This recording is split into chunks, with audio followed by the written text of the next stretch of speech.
صراحة معك دنيا حجاب، إعلامية بالتلفزيون الجزائري، وكذلك حكم دولي في الرياضة الجيدو، ورئيسة الجمعية الوطنية لترقية وتطوير الرياضة النسوية.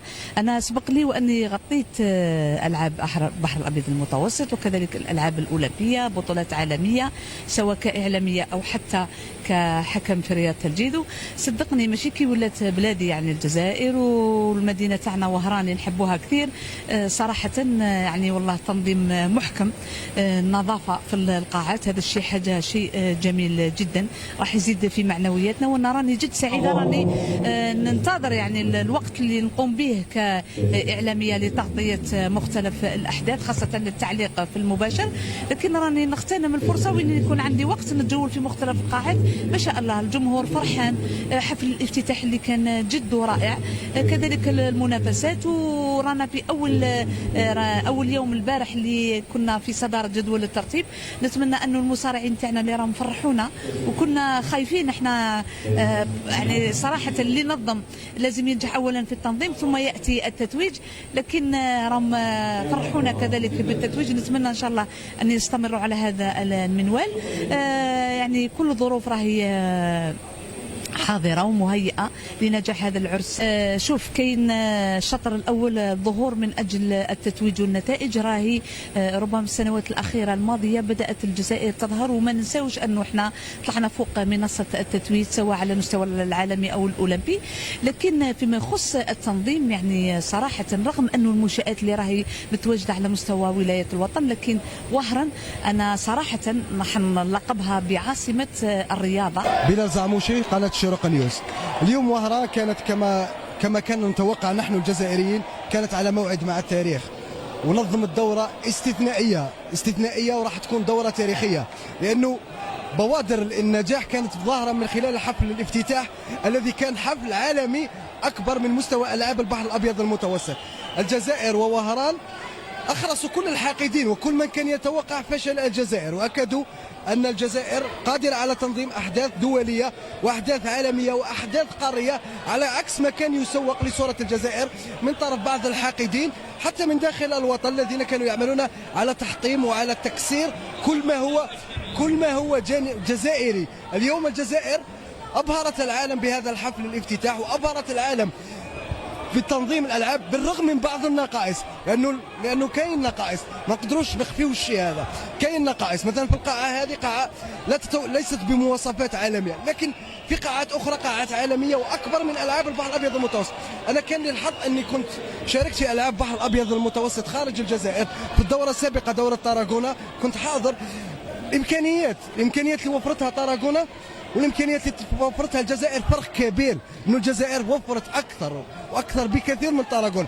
لكن نعرف لما يتعلق الامر بدوله اوروبيه الكل يغطي والكل يسير، واذا تعلق الامر بدوله عربيه وخاصه الجزائر الكل يصبح له راي ويصبح ينتقد من اجل الانتقاد فقط. اذا كان انتقاد بناء نرحب به، لكن الانتقاد من اجل تقصير جهد الجزائريين هذا الامر الذي لا نقبله. وليد معمري، صحفي قناه النهار. بالنسبه للطبعه 19 لالعاب البحر الابيض المتوسط، كانت طبعه مميزه لو نقيمها الى حد الان، لانه بشهاده ضيوف الجزائر الذين اكدوا لنا راحتهم في الباهيه وهران التي فتحت ذراعيها لتكون عروس المتوسط. فالمنافسات تجري في ظروف جيده الى حد الان مع تألق جزائري بطبيعه الحال، وهذا ما يسعدنا ويشرفنا ويجعل ايضا الالعاب في حد ذاتها تنجح. نتمنى ان تتواصل الامور على هذا المنوال لكي نقدم طبعا نموذجيه للالعاب المتوسطيه وهران 2022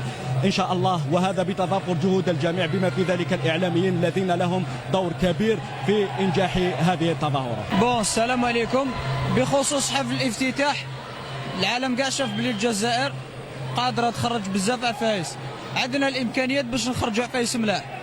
انا شفنا حتى قنوات اجنبيه انبهروا من الاداء تاع اللي ساهموا في هذا التنظيم، ومن جميع النواحي ثاني كما نشوفوا في الملاكمه، في كره اليد، في كره القدم، الملاعب، الارضيات، القريه لم يباتوا فيها معظم اللاعبين.